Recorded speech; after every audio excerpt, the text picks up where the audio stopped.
Καλησπέρα σε όλους. 14 Ιουλίου, mini update της αγοράς ύστερα από τα bullish νέα τα οποία είχαμε αντικειμενικά. Πάμε λίγο να κάνουμε μια ανακεφαλαίωση τι είχαμε πει στο προηγούμενο update. Κατά την προσωπική μου γνώμη, είμαστε σε πολύ εκπτωτικά επίπεδα. Όταν γύρισε η τιμή και επισκεφτήκαμε το τρίτο range της τιμής του bitcoin, το οποίο αντικειμενικά είναι ένα fair value το οποίο είχε συμφωνήσει το smart money στα επίπεδα των περίπου 59.600 να είναι εκπτωτικά και να αγοράζουν, και στα 70.000 περίπου να είναι ακριβή η τιμή. Και πάλι λοιπόν στο ίδιο έργο θεατές, λοιπόν είδαμε ότι σε macro golden pocket value area low του προηγούμενου range πήραμε ένα bounce της τάξης του 37%. Αφού λοιπόν επισκεφτήκαμε ξανά αυτά εδώ πέρα τα σημεία, σας είπα προσωπικά ότι δεν με ενδιαφέρει να πάρω κάποιο swing short σε αυτά εδώ πέρα τα επίπεδα, και ο λόγος είναι γιατί είναι πολύ εκπτωτική η τιμή. Πέρα από κάποια scalps εννοείται που μπορεί να πάρουμε σε κάποιο kill zone και να αφήσουμε να τρέξει το trade, έτσι. Λοιπόν, πάμε να δούμε λίγο πάλι τι μας λέει η macro εικόνα. Στο weekly λοιπόν έχουμε τα πρώτα bullish divergence που σε macro golden pocket μέσα σε προηγούμενο fair value. Ωραία. Βλέπουμε ότι παίρνουμε και πάλι τα reaction πάνω στον 65. Έχουμε κάνει tweezer bottom με bullish engulfing σε weekly. 3 days, 2 days και daily έχουμε και πάλι bullish divergence. Πάμε όμως να δούμε τι γίνεται στα μικρότερα time frame. Την προηγούμενη φορά σας είχα αναφέρει ότι έχουμε δημιουργήσει ένα local range, ένα local fair value, στο οποίο τιμές πάνω από τα 64.500 αντικειμενικά το smart money θεωρεί ακριβή την τιμή, ενώ κάτω από τα 60.600 εκπτωτική. Λοιπόν, είχαμε αναφέρει επίσης, αξίζει να σημειωθεί ότι είχαμε αναφέρει επίσης την προηγούμενη φορά ότι δεν με ενδιαφέρει να πάρω κάποιο long σε αυτά εδώ πέρα τα σημεία.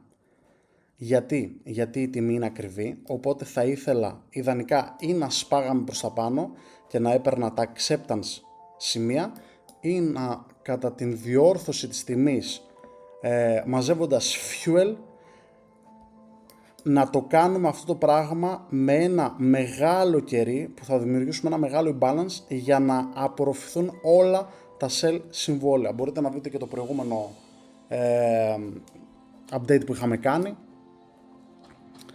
για να καταλάβετε τι εννοώ. Λοιπόν, τώρα τι θα ήθελα ιδανικά εγώ να δω.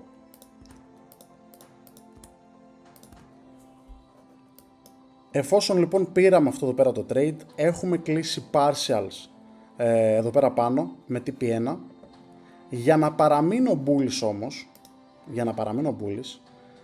πρέπει να αποδεχτούμε και να δημιουργήσουμε ένα νέο fair value, μια δηλαδή δίκαιη αντικειμενική αξία του bitcoin, ούτως ώστε να έρθουμε και να πάρουμε εκπτωτικά την τιμή για να φτάσουμε σε ανώτερα επίπεδα. Σε περίπτωση που απορριφθούμε και πάλι, πρώτος στόχος είναι τα 62.500 περίπου.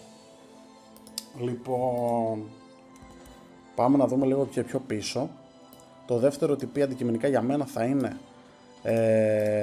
στα 66.000, το οποίο είναι το value area low του προηγούμενου range. Πάμε λίγο να μετρήσουμε και όλη αυτή εδώ πέρα την κίνηση, να δούμε πού βρισκόμαστε.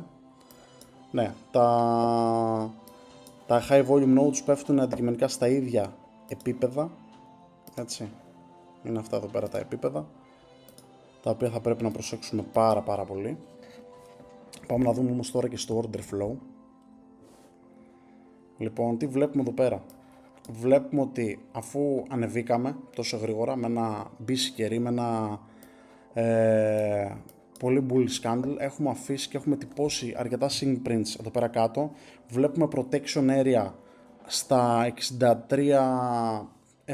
με 64 χιλιάρικα από buyers. Οπότε εάν επισκεφτούμε εδώ πέρα την τιμή, θα ήθελα να δω εάν θα κρατήσουμε όντως αυτά τα επίπεδα και πάρουν fuel για να σπάσουμε μέχρι και τα 65.500. Μέχρι τότε υπομονή, πάρτε τα profits σας όσοι έχετε πάρει τα long, πάρτε τουλάχιστον partials, βάλτε break even και τα λέμε στο επόμενο update της αγοράς. Καλή συνέχεια σε όλους.